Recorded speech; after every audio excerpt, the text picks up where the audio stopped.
Halo, kali ini kita bakal ngobrolin sesuatu yang kuat banget idenya. Gimana pikiran Anda itu bisa membentuk kenyataan hidup Anda. Betul. Sumber kita kali ini, buku klasik awal abad ke-20. Judulnya Every Man a King oleh Orison Swett Marden. Buku lama ya. Iya, usianya udah 100 tahun lebih, tapi pesannya itu loh soal mengendalikan hidup lewat pikiran, rasanya kok masih relevan banget ya sampai sekarang. Sangat relevan. Jadi tujuan obrolan kita kali ini ya buat menyaring intisari tulisan Marden ini untuk Anda. Gimana sih menurut dia Anda bisa pegang kendali pikiran? Kendali pikiran ya? Untuk apa tuh? Ya untuk membentuk kesehatan, kesuksesan, bahkan kebahagiaan Anda. Intinya sih gagasannya Marden itu pikiran itu pusat kendali. Dan ngendaliinnya itu bukan bakat langkah, tapi keahlian. Keahlian yang bisa diasah. Betul, bisa dipelajari, bisa diasah oleh siapa saja. Oke, menarik nih. Mari kita mulai kupas ya. Marden ini nyaranin kita mulai dari mana nih? Buat ambil alih kendali pikiran. Nah, Marden itu mulainya di bab 1, pakai metafora yang menurut saya kuat banget. Pikiran Anda itu ibarat kapal. Kapal ya? Iya, pertanyaan utamanya gini, Anda yang pegang kemudi, atau Anda biarin aja kapal itu keombang-ambing, kena angin kemarahan, atau kebetulan, atau ya sekedar hiburan gak jelas arahnya? Wah, pertanyaan bagus itu buat direnungkan ya. Jadi ini bukan soal pinter atau nggak pinter ya? Bukan soal itu. Lebih ke kesadaran sama kemauan buat mengarahkan. Harus ada upaya sadar. Upaya sadar. Persis kayak nahkoda yang terus-menerus koreksi arah kapalnya biar sampai tujuan.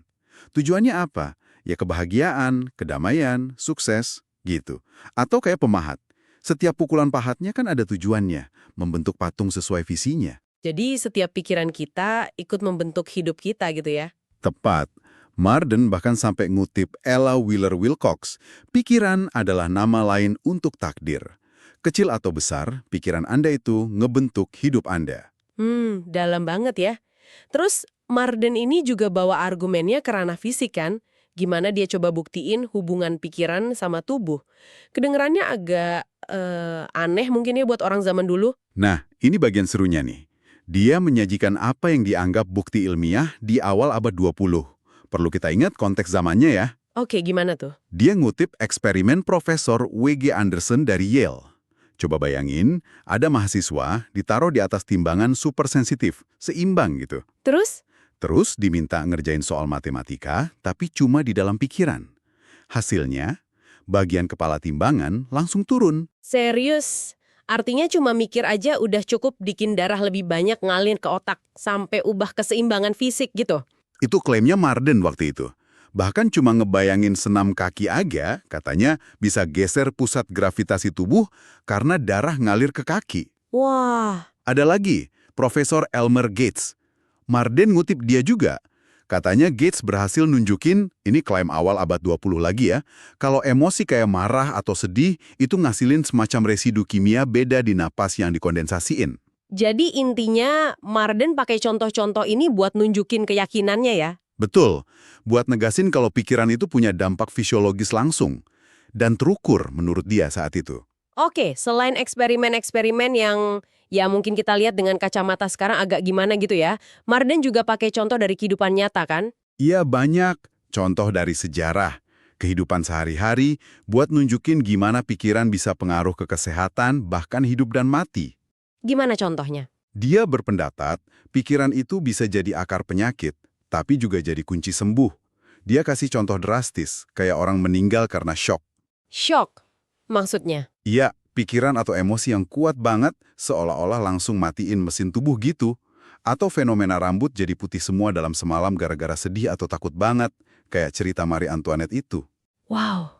Tapi sisi positifnya juga dia tonjolkan kan, soal gimana fokus atau semangat bisa ngalahin kelemahan fisik. Oh, jelas. Itu penting banget buat Marden. Ada cerita Benvenuto Cellini, pematung zaman Renaissance. Kenapa dia? Dia lagi demam tinggi banget, tiba-tiba sembuh pas lagi fokus nyelamatin patung Perseusnya yang hampir gagal dicor. Fokusnya kuat banget. Fokus bisa ngalahin demam ya?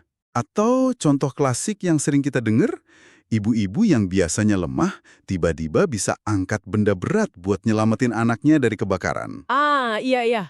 Adrenalin rush mungkin ya kalau istilah sekarang. Mungkin, tapi Marden pakainya buat nunjukin kalau kemauan dan fokus mental itu bisa bangkitin kekuatan fisik yang tersembunyi.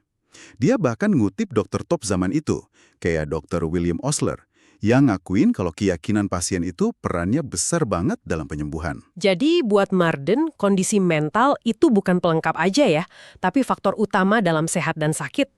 Nah, sekarang soal emosi negatif nih. Kayaknya Marden ngelihat ini sebagai musuh besar ya. Iya, musuh yang harus ditaklukkan. Di bab 4, dia fokus banget ke ketakutan. Dia bilang itu musuh terburuk. Kenapa terburuk? Karena melumpuhkan karakter katanya. Matiin ambisi, bikin penyakit, jadi penghalang utama buat bahagia.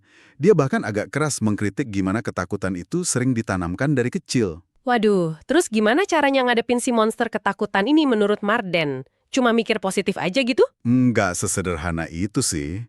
Di bab 5, dia saranin pendekatan yang lebih analitis. Pertama, sadari dulu kalau takut itu selalu soal sesuatu yang belum terjadi. Belum terjadi ya? Iya. Di saat ini, di momen sekarang, yang ada takutin itu cuma ada di imajinasi. Coba deh analisis ketakutan itu. Apa sih sebenarnya yang ditakutin? Kemungkinan terburuknya apa? Kata Marden, seringkali kalau udah dianalisis gitu aja, kekuatannya udah berkurang. Oh, jadi kayak dibongkar pakai logika gitu ya? Bisa dibilang gitu. Dan yang paling penting, secara sadar, ganti pikiran takut itu. Ganti pakai pikiran berani, harapan, keyakinan. Tapi itu kan susah ya? Ya memang butuh latihan. Latihan waspada mental. Pas pikiran takut muncul, tangkep, terus langsung ganti. Marden bahkan ngutip saran Horace Fletcher buat hadapi langsung sumber takut yang irasional itu.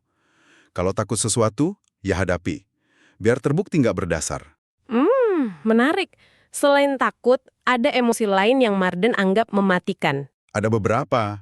Di bab 6, dia bahas soal marah. Wah, itu katanya bisa ngerusak saraf, pencernaan, bahkan micu stroke. Terus sedih yang mendalam dan lama-lama. Cemburu juga, dia sebut racun jiwa.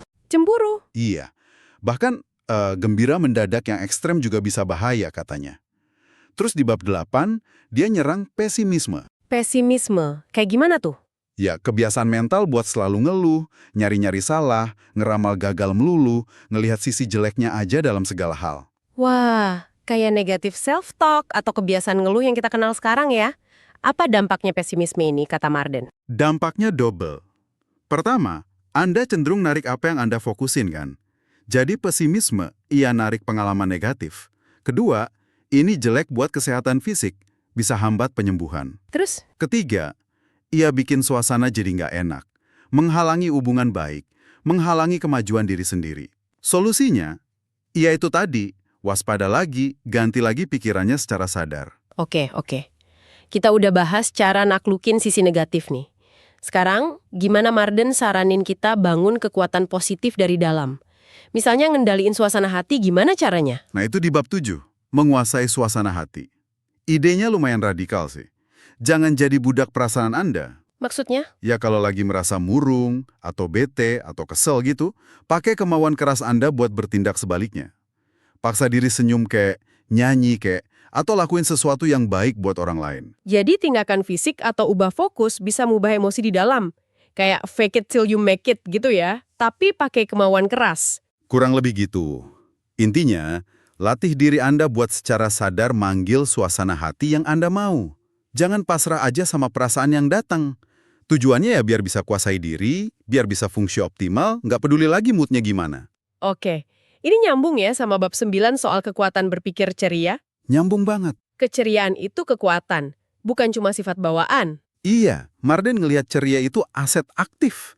Kekuatan kreatif, pelumas dalam interaksi sosial, bahkan bisa jadi penyembuh. Dia ngutip Dr. Sanderson soal manfaatnya buat kesehatan. Ada juga cerita Emory Bell. Siapa tuh? Seorang wanita yang bisa ngubah mood seharian jadi positif cuma gara-gara pagi-pagi dia mutusin buat bersikap ceria hari itu. Katanya sih, keceriaan itu nular dan narik hal baik, termasuk dalam bisnis juga. Penjual yang ceria lebih laku gitu ya? Logis ya? Orang lebih senang berinteraksi sama orang yang ceria. Iya juga sih. Nah, selain ceria, ada pilar positif lain nggak menurut Marden? Keyakinan diri mungkin? Wah, itu penting banget buat dia. Bab 11 bahas afirmasi menciptakan kekuatan. Terus bab 13, bagaimana berpikir membawa kesuksesan. Afirmasi ya? Maksudnya gimana? Afirmasi itu pernyataan positif yang Anda ulang-ulang secara sadar buat nanemin keyakinan dan ngarahin hidup Anda. Fondasinya ya keyakinan diri itu. Marden percaya banget sama kutipan, hanya dia yang bisa, yang berpikir dia bisa. Jadi kita harus aktif lawan pikiran ragu ya? Lawan pikiran nggak bisa pakai saya bisa dan saya akan? Tepat sekali. Afirmasi ini, kata Marden, nguatin berani, nguatin fokus, sekaligus ngelemahin ragu-ragu. Pikiran itu harus sampai ke tujuan dulu, baru tujuannya bisa jadi nyata. Contohnya ada. Dia nunjuk tokoh-tokoh kayak Columbus atau Alexander Graham Bell. Mereka kan punya keyakinan kuat banget sama visi mereka, padahal awalnya dicemooh orang.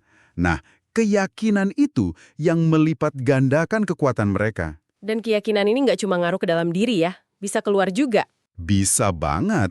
Itu dibahas di bab 12, pikiran memancar sebagai pengaruh, sama bab 14, kekuatan keyakinan diri atas orang lain. Gimana tuh maksudnya? Pikiran Anda, terutama keyakinan diri Anda, itu nyiptain semacam atmosfer gitu, yang dirasain orang lain. Keyakinan yang kuat itu nular, bisa bangun kepercayaan orang lain, narik dukungan. Wah, penting ini ya dalam kerjaan atau bisnis. Krusial, dalam jualan, mimpin tim, ngajar, atau profesi apa aja yang banyak interaksi. Sebaliknya, kalau Anda ragu-ragu, pesimis, itu juga mancar keluar dan bisa ngerusak peluang. Jadi kita harus sadar memancarkan pikiran positif ya? Iya, positif, membantu, penuh kasih, percaya diri. Itu yang disarankan Marden. Oke, prinsip kekuatan pikiran ini terus Marden terapin lagi ya, ke area yang lebih luas. Kayak karakter, kecantikan, bahkan penuaan. Betul sekali. Buat membangun karakter di bab 15, dia nekenin kalau ini proses sadar. Kayak belajar musik gitu, butuh latihan. Caranya gimana? Bukan dengan ngeluhin kekurangan terus, tapi secara aktif nanemin dan ngelatih sifat-sifat positif yang Anda inginkan. Sama juga buat memperkuat kemampuan yang kurang di bab 16. Kalau merasa kurang di satu hal, ya fokusin pikiran ke kualitas kebalikannya yang mau Anda kembangkan. Terus soal kecantikan fisik nih. Apa Marden beneran mikir kita bisa mikir jadi cantik gitu? Nggak persis gitu juga sih. Di bab 17, memperoleh kecantikan dengan memegang pikiran cantik, Marden lebih ke argumen kalau kecantikan sejati itu datangnya dari dalam. Dari dalam? Iya, dari hati yang baik, kecerdasan, keceriaan. Nah, itu semua nanti bakal terpancar keluar lewat ekspresi, lewat sikap. Itu yang bikin seseorang jadi menarik, lepas dari fitur fisiknya gimana. Pikiran positif itu ngebentuk ekspresi yang positif juga. Masuk akal sih. Lalu soal usia. Ini menarik nih, kan masyarakat kita sering banget ya terobsesi sama penuaan.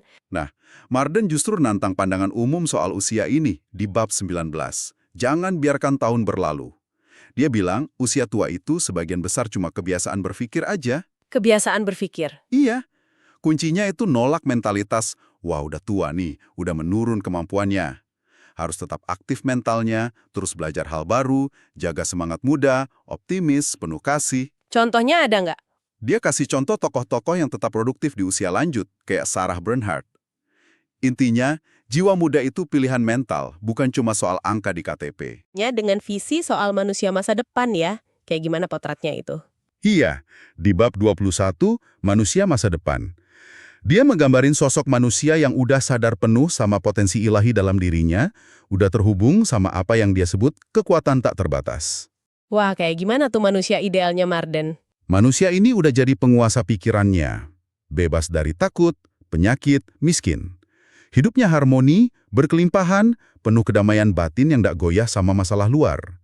Ketenangan, kata suami Vivekananda yang dia kutip, jadi tanda kekuatan sejati. Wah, visi yang idealis banget ya kedengerannya. Nah, setelah kita bedah panjang lebar nih gagasan Marden, apa sih intisari utama yang bisa Anda bawa pulang dari Every Man a King ini? Pesan kuncinya sih, menurut saya, pengingat yang kuat banget ya, tentang potensi luar biasa yang ada di dalam pikiran Anda sendiri. Kemampuan buat secara sadar ngarahin pikiran itu, kata Marden, yaitu tuas kendali utama buat ngebentuk hampir semua aspek hidup Anda. Mulai dari kondisi fisik. Betul, kondisi fisik, sampai pencapaian, sampai kedamaian batin, semuanya berawal dari pikiran. Dan penting nih, ini bukan filsafat pasif ya. Iya, Bukan cuma mikir aja, tapi ada usahanya. tepat sekali.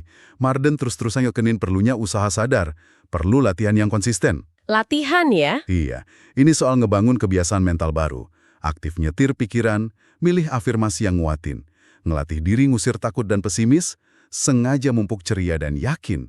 Ini kerja keras mental yang terus-menerus. Oke. Marden nulis, ini kan awal abad 20 ya, sebelum banyak penemuan psikologi modern, neuroscience. Nah, sebagai penutup nih, mungkin ada satu pertanyaan buat Anda renungkan di rumah. Silahkan.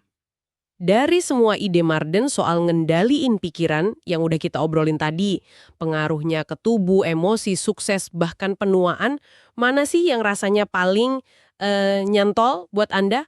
Atau justru mana yang paling kerasa susah, paling menantang buat Anda terapin dalam hidup Anda sekarang? Pertanyaan bagus itu. Ya, sesuatu buat dipikirin lebih lanjut ya. Terima kasih banyak sudah menyimak pembahasan kita kali ini.